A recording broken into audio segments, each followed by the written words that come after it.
Paz do Senhor, meus irmãos, estamos mais um dia nesse propósito que o Senhor instruiu o pastor Alex, pastor Giliardi, para nós nos envolvermos como igreja nessa semana. E eu gostaria de compartilhar também algo com os irmãos, mas antes vamos orar. Pai, te agradecemos por tua fidelidade, pelo teu amor, por tudo que o Senhor tem nos concedido, Deus. Te agradecemos pelo teu sacrifício ali naquela cruz, para que hoje nós pudéssemos estar aqui, Senhor. Nos ajude, que o Senhor nos guie conforme a tua palavra, conforme o teu querer, em nome de Jesus. Amém. Irmãos, eu gostaria de ler uma palavra que está em 2 Pedro, capítulo 1.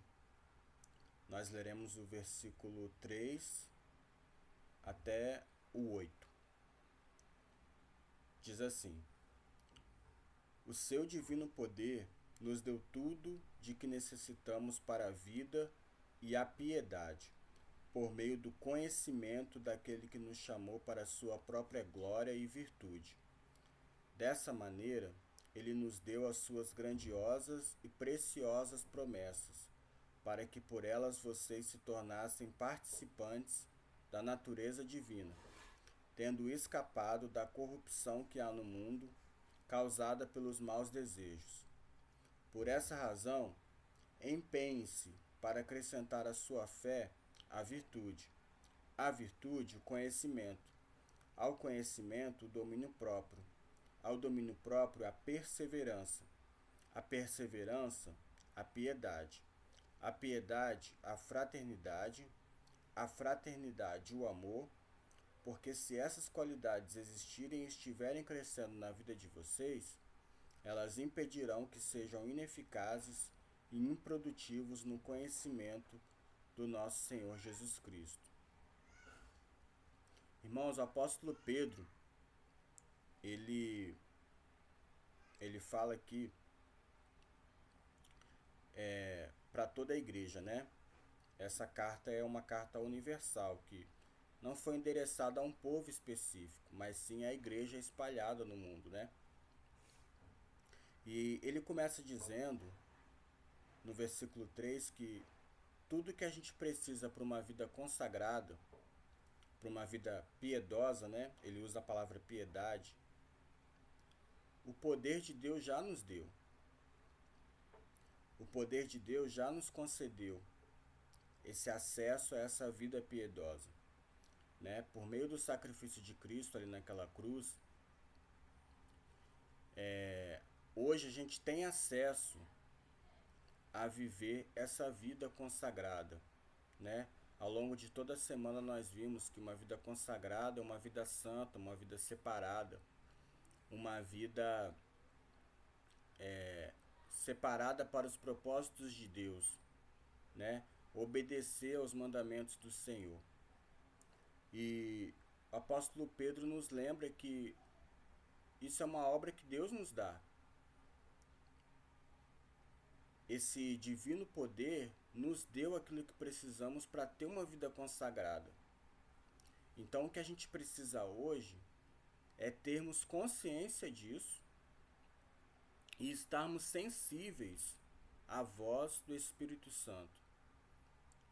Nós às vezes nos ocupamos com muitas coisas, né? Concernentes a nossos afazeres, nossos trabalhos, tudo, enfim, né? Aquilo que precisa ser feito. Mas muitas das vezes nós deixamos essas coisas sufocarem a nossa verdadeira vocação, que nada mais é do que uma vida consagrada ao Senhor, né? Uma vida dedicada a Deus. Uma vida que ela precisa ter como base a palavra do Senhor. Ela precisa ter como base aquilo que o Senhor nos instrui, né? E aí nós iremos desenvolver nossas atividades com um propósito, né? Não simplesmente para trabalharmos para ganhar dinheiro ou para estudarmos para sermos alguém na vida, não. O nosso propósito será fazer a vontade de Deus, fazer parte daquilo que o Senhor está fazendo na terra.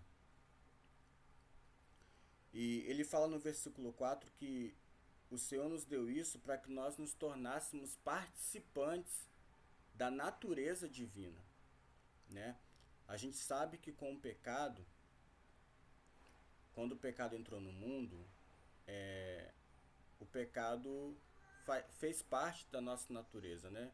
Passou a fazer parte da nossa natureza, corrompeu aquilo que o Senhor tinha feito. E hoje a gente não precisa fazer esforço para pecar, para desobedecer a Deus, né? É algo que está inerente à nossa natureza. Nós temos facilidade em desobedecer a Deus, porque faz parte da nossa natureza pecaminosa, do nosso velho homem. Mas quando o Senhor nos salva, Ele nos chama para participar de sua natureza, né? De sua própria forma de ser, de uma natureza divina. E todas as instruções, todos os mandamentos, tudo aquilo que Deus nos orienta em sua palavra, é para que isso aconteça, né? É para que a natureza divina, o reflexo de Cristo, seja visto em nós. O Senhor, quando cria o homem, a imagem e semelhança, o propósito dele era que sua glória fosse espalhada em toda a terra, né? Ele diz: crescei e multiplicai-vos. Por quê?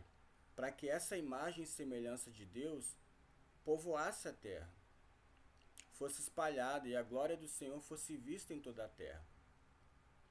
E é exatamente isso, para isso que o Senhor chama a sua igreja hoje, chama o seu povo. Ele chama para que nós espalhemos essa natureza divina através da vida, da palavra, daquilo que o Senhor nos orienta, né? Nos seus mandamentos, nas suas instruções. E o Senhor nos chama para fazer parte dessa natureza divina. O Senhor, quando nos chama para fazer algo, a gente tem consciência de que se o Senhor fosse fazer sozinho, a obra seria muito melhor, teria um resultado muito mais proveitoso se o Senhor não contasse com a gente. Mas Ele conta conosco justamente porque Ele quer ver o seu caráter reproduzido em nós. E isso o texto fala que isso vem por meio do conhecimento de Cristo. Às vezes a gente tem anos de igreja e a gente acha que, né, conhece, sabe tudo aquilo que Cristo tem a nos ensinar, né?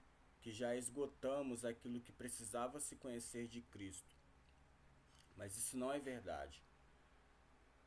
A palavra fala lá em João 17 que a vida eterna é conhecer a Cristo, ou seja, conhecer a Cristo é inesgotável, é infindável, não acaba. Então, para que nós tenhamos uma vida consagrada e reproduzir o caráter de Cristo, eu preciso conhecer a Cristo. Eu preciso passar momentos com Cristo. Eu preciso ter relacionamento com Cristo. Porque, como os pastores sempre dizem, conhecimento na Bíblia não é apenas armazenar informação, mas é relacionamento. E quando eu me relaciono com Cristo, quanto mais eu me relaciono com Cristo e sua palavra, mais do caráter dele eu absorvo, mais do caráter dele é reproduzido em mim. Quando a gente conhece uma pessoa e começa a andar com uma pessoa, a gente muitas das vezes vai tendo os costumes e as manias dessa pessoa. E não é diferente com Cristo. Quanto mais eu passo tempo com Cristo, mais do caráter dele eu vou ter em minha vida. E interessante que essa lista de virtudes que Pedro fala no decorrer do texto, domínio próprio, conhecimento, perseverança, piedade, é muito parecido com o fruto do Espírito que a gente encontra em Gálatas 5, né? E é interessante que o fruto, ele é exatamente, né, resultado de algo, né? E esse fruto é resultado do nosso relacionamento com Cristo. Assim como uma árvore não faz força para produzir um fruto, né? O fruto simplesmente nasce. Por quê? É da natureza da árvore. Assim o Senhor quer reproduzir a sua natureza em nós. Por meio do relacionamento com Ele, será natural eu reproduzir o fruto que agrada a Deus, né? Eu ter essas virtudes, eu ter essas qualidades. Por quê? Vai ser mais de Cristo em nossas vidas. Então, para concluir, o que eu queria compartilhar com os irmãos é exatamente isso. Que para a gente viver uma vida consagrada, né? Eu preciso de conhecer a Cristo me relacionando com Ele, me relacionando com a Sua palavra. E isso não tem que ser algo de uma semana só. Isso tem que fazer parte do nosso dia a dia, da nossa natureza, né? É assim que nós teremos uma vida consagrada e dedicada a Deus. Amém? Que os irmãos possam meditar nos textos que foram lidos essa semana e que a gente possa cada vez mais conhecer a Cristo e ter o caráter dele reproduzido em nossas vidas, a sua natureza. Amém? Fique com Deus, um ótimo fim de semana.